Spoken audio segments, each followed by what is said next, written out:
Hello YouTube. Today I'd just like to make a quick little video on some of what I feel are the top most useful, most practical apps on the Android marketplace and off the Android marketplace. Now, what I'd like to start out with is a rewards program. I'm not sure if you guys are aware, but there is a Google rewards program where they send you quick little questionnaires and you fill them out and they give you money based off how accurate you are, and you can make a fair deal of money. It's been taking me a while. It's been taking me a while to get much money off this. I think I've had it for just about a month now, and yeah, I only got just about $2, but with that, you can take that and you can spend that on the Google Play Store for whatever paid apps that you might want. And yeah, it's really handy for that.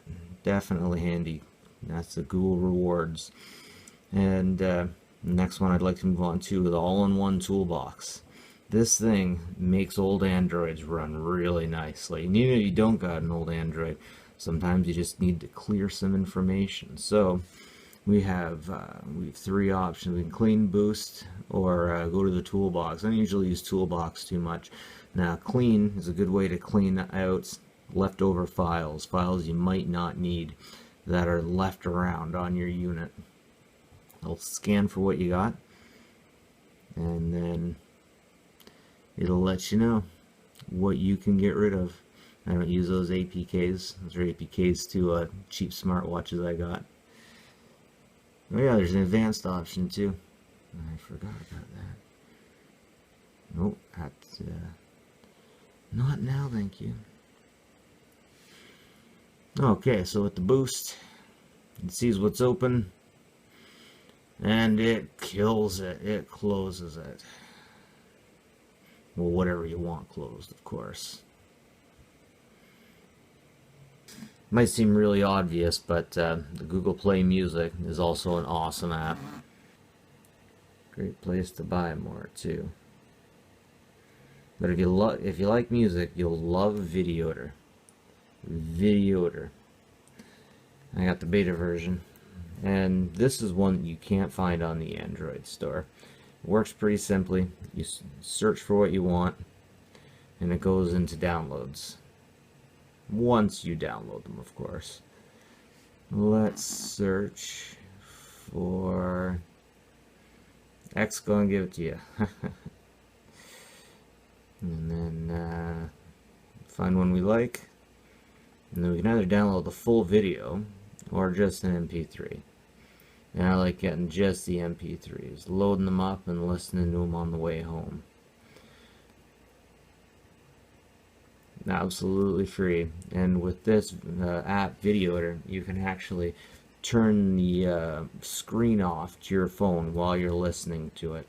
I haven't found a way to make them loop from one song to the other, but I'm sure that there's a way. Now, Advanced Task Killer is a really easy way to kill programs that are running in the background that you don't know about. Any of the ones you check will be closed, just like that.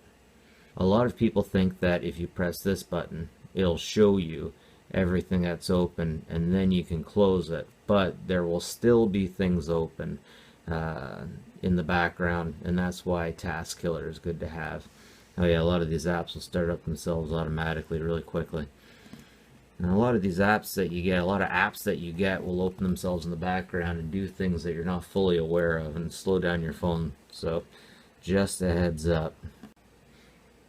One of my favorite apps on the App Store, one of the most useful, most practical, is IP Webcam. With this app, you can turn an Android phone or a BlackBerry phone into a IP webcam that you can mount up wherever you want and have it send out information, send out its video feed.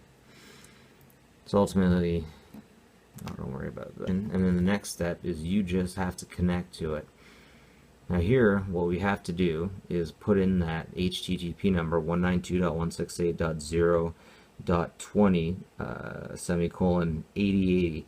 Now that is the IP number of this unit, along with the port number.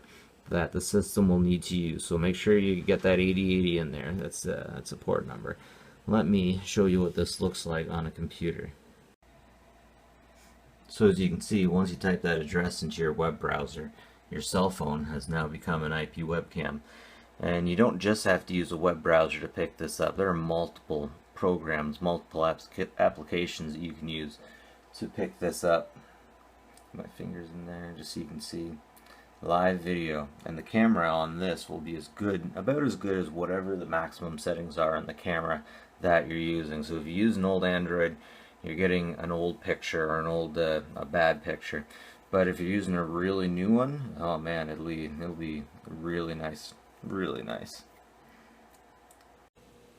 Another favorite app of mine is the NavMe. What a lot of people don't know about their cell phone is that every cell phone, for the most part, that is Android, has a GPS unit that can tell you latitude, longitude, and distance from sea level. Now, not all GPSs actually have the map on it. So with NavMe, you download the maps offline, which means if you're in an area that you have no reception, your phone will still know where you're going. And by using this, you won't be downloading the maps as you go.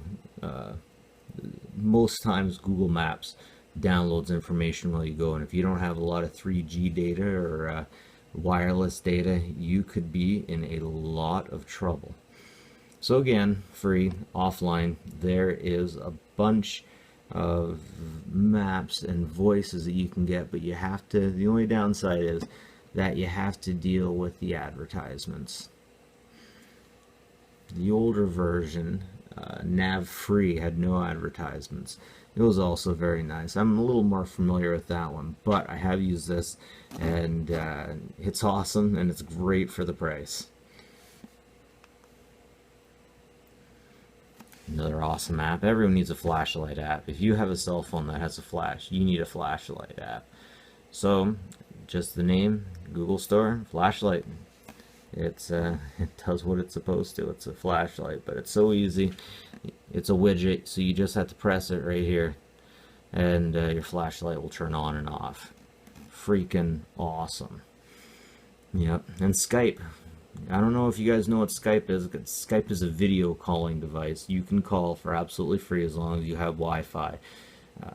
You can video call with people, other people who use Skype, or if you pay a little bit of money, you can make phone calls with that. But most people should already be quite aware of that. Now, my favorite weather app is AccuWeather. Very good little widget, very simple. Who doesn't need a little widget app? And yeah, gotta have a good weather app. Now, getting towards the end, my radar will show you exactly what the weather looks like around where you live. It's actually a beautiful day, so I don't think we'll see any clouds at all. I remember when I was going on vacations, my parents would stop at tourist information sites, and there'd always be one computer that had this view on it, that you could actually see what the clouds were doing. And back then I thought that was so cool, and I always wanted to have a computer station like that. And now I kind of do. It's really neat. You can watch the storms roll in. Okay, VLC Media Player. You have to have VLC Media Player. It will scan anything on your device and play it. It's VLC. It plays everything. It just works. Well, it has some problems now and then, but for the most part, it just works. And that was a list of my favorite picks for 2016. Most practical, most useful Android apps. Definitely a lot to be had. Definitely a lot of junk to go through to find the good stuff. But there you go. Have a good one, YouTube. Tell me if there's anything I'm missing.